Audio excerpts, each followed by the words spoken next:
आप देख रहे हैं अल्फा डिफेंस हिंदी में आपका स्वागत है। आज के इस वीडियो में हम लोग बात करेंगे IL-112VE के बारे में। IL-112VE एक टैक्टिकल मिलिट्री ट्रांसपोर्ट एयरक्राफ्ट है और इंडिया में कई लोगों की तरफ से कहा जा रहा है कि रशिया की तरफ से इस एयरक्राफ्ट को भारत को ऑफर किया गया है।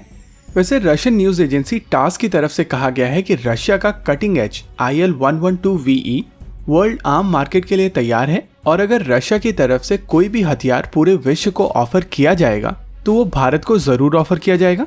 इस चीज को देखते हुए आइए इवैल्यूएट करते हैं इस एयरक्राफ्ट को और समझते हैं कि क्या ये भारतीय वायुसेना की रिक्वायरमेंट में फिट बैठता है और अगर हाँ तो कहां पर।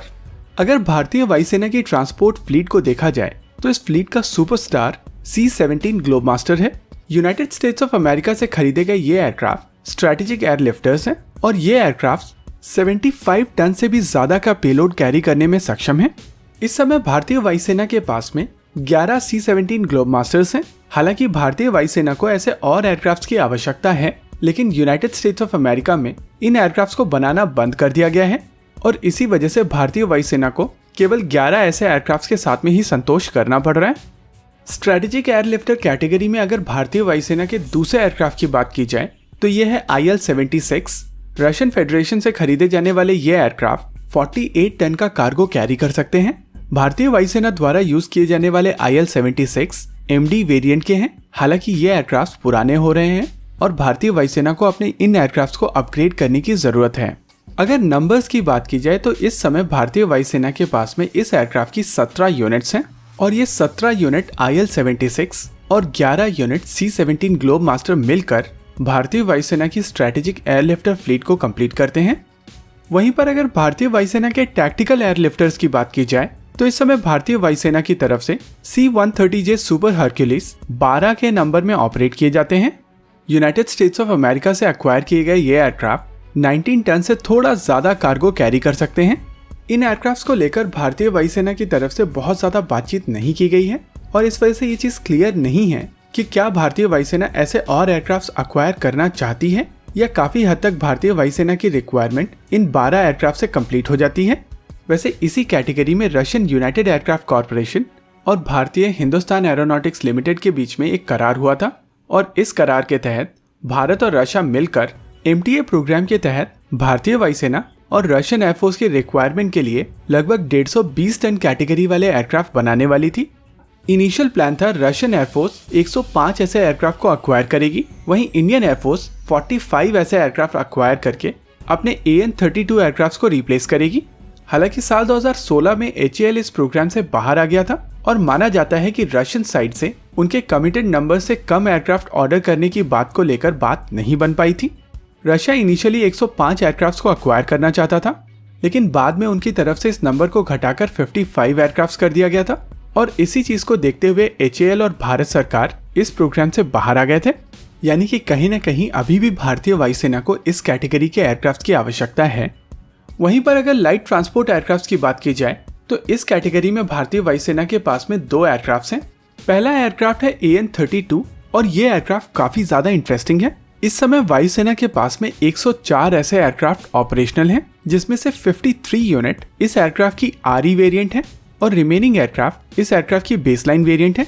इस एयरक्राफ्ट का baseline variant 6.7 ton cargo carry कर सकता है, वहीं पर RE variant 7.5 ton cargo carry कर सकता है। और लाइट ट्रांसपोर्टर कैटेगरी में जो दूसरा एयरक्राफ्ट है वो है हॉकर सेडली HS-748। इस एयरक्राफ्ट के भारतीय वायुसेना के पास में 57 यूनिट्स हैं और अगर इस पूरी फ्लीट को ध्यान से देखा जाए तो इस एयरक्राफ्ट को सबसे पहले रिप्लेस करने की आवश्यकता है। वैसे इन एयरक्राफ्ट को रिप्लेस करने के लिए एयरबस डिफेंस और Tata advance system limited make in India के तहत भारत में ही C-295 एयरक्राफ्ट बनाने वाले हैं। इस डील के तहत 16 एयरक्राफ्ट एयरबस की तरफ से बना कर दिए जाएंगे और बाकी बचे 40 एयरक्राफ्ट भारत में टाटा एडवांस सिस्टम्स लिमिटेड बनाएगा। अगर एयरबस C-295 की बात की जाए तो ये 9.25 टन कैटेगरी का एयरक्राफ्ट है, यानी कि इस एयरक्राफ्ट की मदद से आप थियोरेटिकली एवरो और AN-32 दोनों रिप्लेस कर सकते हैं। लेकिन अगर आप MTA प्रोग्राम को देखते हैं जिसको AN-32 को रिप्लेस करने के लिए बनाया जा रहा था, वो एयरक्राफ्ट 15 से 20 टन कैटेगरी का एयरक्राफ्ट था। ऐसे में क्या भारतीय वायुसेना अपने AN-32 को इन 9.25 टन कैटेगरी के एयरक्राफ्ट से रिप्लेस करेगी?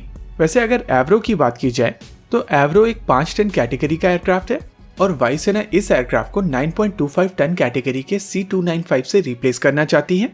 वहीं पर AN-32 जो 7.5 टन कैटेगरी का एयरक्राफ्ट है उसको वायुसेना 15 से 20 टन कैटेगरी के MTA एयरक्राफ्ट से रिप्लेस करना चाहती थी। ऐसे में C295 AN-32 का रिप्लेसमेंट नहीं दिख रहा है और शायद इस कैटेगरी में भारतीय वायुसेना को फिर से किसी और एयरक्राफ्ट को सेलेक्ट करना पड़ेगा। अब जब हम लोगों ने भारतीय वायुसेना की ट्रांसपोर्ट फ्लीट को काफी ज्यादा डिटेल में समझ लिया है, तब आइए अब समझते हैं कि ये IL-112 इस पूरी स्कीम ऑफ थिंग्स में कहाँ फिट होता है। IL-112 एक 5 टन कैटेगरी का एयरक्राफ्ट है, यानी कि कहीं ना कहीं ये एयरक्राफ्ट एवरो की कैटेगरी का एयरक्राफ्ट है और ये AN-32 का रिप्लेसमेंट तो बिल्कुल भी नहीं हो सकता। हालांकि एवरो की तुलना में इस एयरक्राफ्ट की स्पीड बेहतर है, रेंज बेहतर है, सर्विस सीलिंग बेहतर है, इसमें यूज होने वाली इलेक्ट्रॉनिक्स और एवियोनिक्स काफी ज्यादा बेहतर है। इसके अलावा इसमें यूज होने वाले इंजन्स भी काफी ज्यादा एफिशिएंट हैं। लेकिन इस एयरक्राफ्ट को 5 टन का कार्गो कैरी करने के लिए बनाया गया है। यह एयरक्राफ्ट या तो 44 पैसेंजर्स या 5 टन का कार्गो कैरी कर सकता है। इस एयरक्राफ्ट को हर तरीके के वेदर कंडीशन में ऑपरेट करने के लिए बनाया गया है। साथ ही आमतौर पर IL एयरक्राफ्ट्स यानी कि इल्यूशन के एयरक्राफ्ट्स बहुत ज्यादा नॉइस और पोल्यूशन क्रिएट करते हैं, लेकिन ये aircraft international civil aviation organisation के सभी मापदंडों पर खरा उतरता है। वैसे अभी तक ये एयरक्राफ्ट पूरी तरीके से डेवलप नहीं हुआ है और माना जा रहा है कि यह एयरक्राफ्ट साल 2023 में अपने सीरियल प्रोडक्शन में जाएगा। इस एयरक्राफ्ट को नवंबर 2018 में रोल आउट किया गया था और 30 मार्च 2019 को इस एयरक्राफ्ट ने अपनी पहली उड़ान भरी थी। जिस एयरक्राफ्ट की हम लोग अभी बात कर रहे हैं वो इस एयरक्राफ्ट का पहला प्रोटोटाइप है और रशिया के मिनिस्ट्री ऑफ डिफेंस के हिसाब से आने वाले समय में इस एयरक्राफ्ट के 2 और प्रोटोटाइप डेवलप करके टेस्टिंग के लिए उतारे जाएंगे। इस एयरक्राफ्ट की पहली टेस्ट फ्लाइट के बाद में ये चीज पता चली थी कि इस एयरक्राफ्ट का ओवरऑल वेट कंपैरेटिवली थोड़ा ज्यादा है और इसके ऊपर अभी वेट रिडक्शन एक्सरसाइज की जा रही है। इस वेट रिडक्शन एक्सरसाइज के दौरान इस एयरक्राफ्ट के पहले प्रोटोटाइप का लगभग 800 किलो वजन कम किया गया था और माना जा रहा है कि आने वाले दोनों प्रोटोटाइप वेट में लगभग 2000 किलो कम होने वाले हैं। ऐसे में ये चीज कही जा सकती है कि अभी इस एयरक्राफ्ट के ऊपर काफी ज्यादा मॉडिफिकेशन होना बाकी है और ये एयरक्राफ्ट अभी तक पूरी तरीके से डेवलप नहीं हुआ है। वैसे अगर बात की जाए इस एयरक्राफ्ट की भारतीय वायुसेना में पॉसिबल एंट्री की, तो ये एयरक्राफ्ट टिपिकली एवरो एयरक्राफ्ट का एज सच रिप्लेसमेंट हो सकते हैं। लेकिन जैसा कि हम लोग वायुसेना की अप्रोच को देख सकते हैं कि उनकी तरफ से कोशिश की जा रही है कि एग्जिस्टिंग एयरक्राफ्ट को रिप्लेस करने के लिए जो एयरक्राफ्ट अक्वायर किए जाएं वो पेलोड कैपेसिटी में ज़्यादा हों। जैसे 5 टन कैटेगरी के एवरो एयरक्राफ्ट को रिप्लेस करने के लिए 9.25 टन कैटेगरी के C295 एयरक्राफ्ट को अक्वायर किया जा रहा है। वहीं पर 7.5 टन कैटेगरी के AN-32 एयरक्राफ्ट को रिप्लेस करने के लिए 15 से 20 टन कैटेगरी के MTA एयरक्राफ्ट को अक्वायर किया जाना था। ऐसे में IL-112 के लिए स्पेस भारतीय वायुसेना में तो नहीं बनती है, लेकिन इंटरनेशनल मार्केट में इस एयरक्राफ्ट को डिसेंट ऑर्डर्स मिल सकते हैं। इसी के साथ आज के इस वीडियो में रखते हैं केवल इतना ही। अब बढ़ते हैं आज के क्विज सेक्शन की तरफ। हम लोगों ने पिछले वीडियो में आपसे पूछा था कि स्क्रीन पर दिया गया एयरक्राफ्ट कौन सा एयरक्राफ्ट है। यह एयरक्राफ्ट है कंसोलिडेटेड B-24 लिबरेटर। साल 1947 में जब इंडिया को इंडिपेंडेंस मिली थी तो भारत में मौजूद B-24 लिबरेटर्स को रॉयल एयरफोर्स की तरफ से पूरी तरीके से डिस्पोज करने की कोशिश की गई थी।